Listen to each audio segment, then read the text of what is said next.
Praise the Lord. கிறிஸ்துவுக்குள் பிரியமானவர்களே, ஆண்டவர் இயேசுவின் நாமத்தில் உங்கள் ஒவ்வொருவரையும் இந்த புதிய மாதத்தில் சந்திப்பதில் மிக மிக மகிழ்ச்சி அடைகின்றேன்.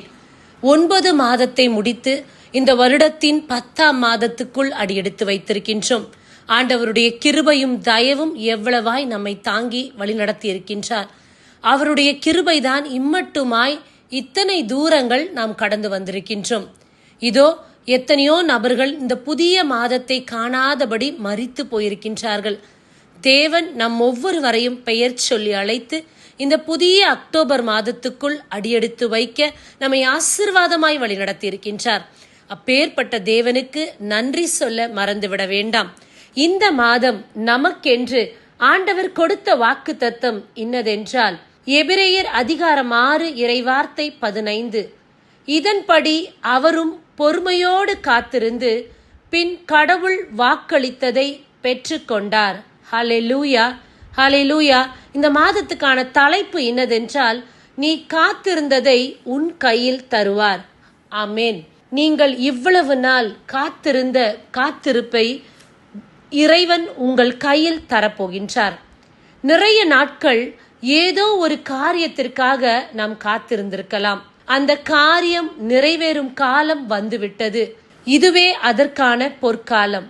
எதையெல்லாம் அவர் பொறுமையோடு சகித்தார். பிரியமானவர்களே, எபிரேயர் அதிகாரம் 6 இறைவார்த்தை 15, இதன்படி அவரும் பொறுமையோடு காத்திருந்து பின் கடவுள் வாக்களித்ததை பெற்றுக்கொண்டார்.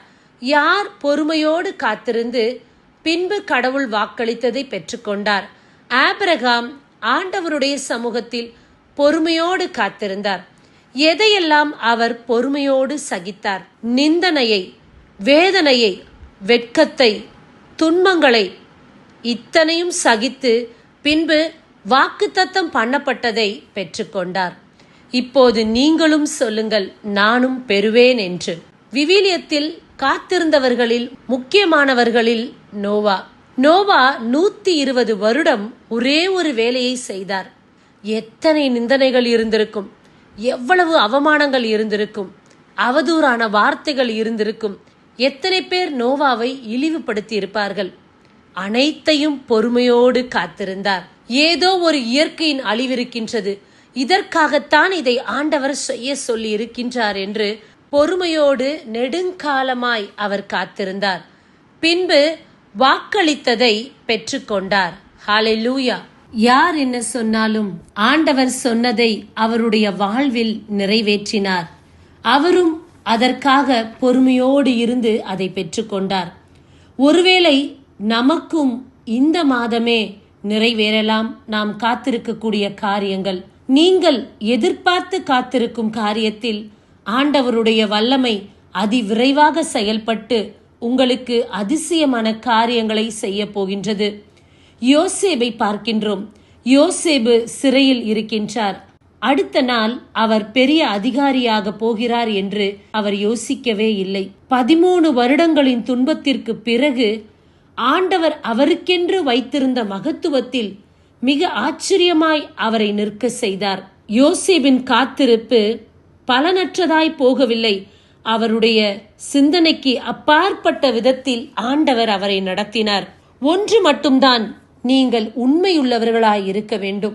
உங்கள் கண்கள் கண்டிராத, காதுகள் கேட்டிராத, எண்ணத்தில் யோசிக்காத காரியத்தை திடீரென்று ஆண்டவர் உங்கள் வாழ்க்கையில் தோன்ற செய்வார். சவுலை பார்க்கின்றோம். கழுதையை தேடி போனார். ரொம்ப தூரம் போன பிறகு கழுதை அகப்படவில்லை. வேலையாளை பார்த்து அவர் சொன்னது, நாம் திரும்பி சென்று விடலாம் என்று சொன்னார். தந்தை என்னை தேடிக்கொண்டிருப்பார், ஆகையால் திரும்பி சென்று விடலாம். அதற்கு வேலையாள் சொன்னது, திரும்பி போக வேண்டாம், பக்கத்தில் ஒரு இறைவாக்கினர் இருக்கின்றார், அவரிடம் சென்று கழுதை எங்கிருக்கின்றது என்று கேட்போம் என்றார். அவர் கழுதையை பற்றி மட்டும் சொல்லவில்லை, ராஜ்யத்தை பற்றியும் சொன்னார். சவுல் சாமுவேலை சந்தித்தார். அவர் சவுலிடம் கழுதையை பற்றியும் ராஜாவாக அபிஷேகம் செய்ய போவதையும் சொன்னார். சவுல் சென்றது கழுதையை பற்றி விசாரிக்க. ஆனால் அவருக்கு தெரியாத ராஜ்யத்தின் ஆட்சியை பற்றி அவர் தெரிந்து கொண்டார். நீங்கள் இன்று சோர்ந்து போகாமல் தொடர்ந்து ஓடிக்கொண்டே இருங்கள். ஆனால் உண்மையாயிருங்கள். திடீரென உங்கள் காரியம் நடந்தேறும். உங்கள் துக்க நாட்கள் முடிந்துவிடும். யோசேப்புக்கு ஆண்டவர் ஒரு காலம் வைத்திருந்தார். அவனுக்கு அது பயிற்சியின் காலமாக இருந்தது. அந்த காலம் முடிந்த பிறகு அவரும் அரியணை ஏறினார். ஆண்டவர் வாக்களித்தபடியே செய்து முடித்தார். சவுல் நடந்தார். அவர் நடந்த காலம் முடிந்த பிறகு ஆண்டவர் சாமுவேலை சந்திக்க வைத்து சாமுவேலை கொண்டு சவுலுக்கு அபிஷேகத்தை செய்தார். யோசேப்பின் வாழ்வில் மாற்றம் ஏற்பட ஒரு காலம், சவுலின் நடையை முடிய செய்ய ஒரு காலம். எப்போது என் காலம் வரும் என்று நீங்களும் வாஞ்சியாய் கேட்கலாம்.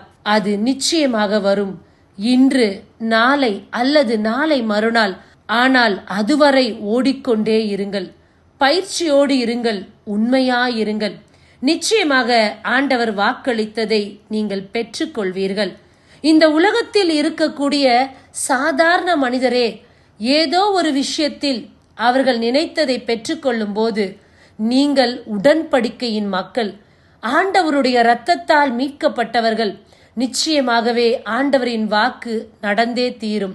தைரியமாய் தொடர்ந்து பயணிப்போம்.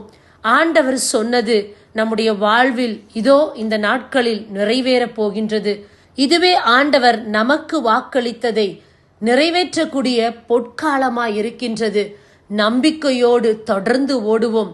நிச்சயமாக ஆண்டவர் வாக்களித்ததை நாம் ஒவ்வொருவரும் பெற்றுக்கொள்வோம். ஆமேன். God bless you. கண்களை மூடி ஜெபிப்போமா?